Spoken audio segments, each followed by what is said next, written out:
Ay, nag-meeting lang po, ma'am. Maayos kayo ha? Kaya kayo sa kabilang section. Ano? Kakagaling ko lang. Ang ingay nyo na agad.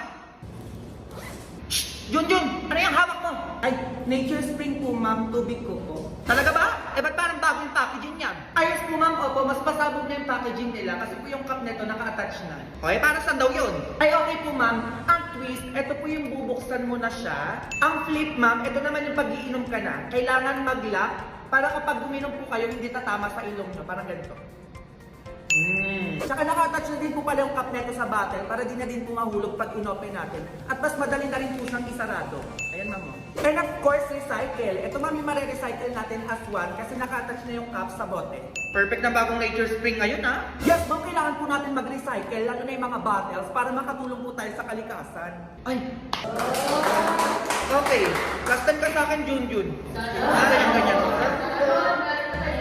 Look, re-recycle din naman kami, ha? Ba't kami walang plastic?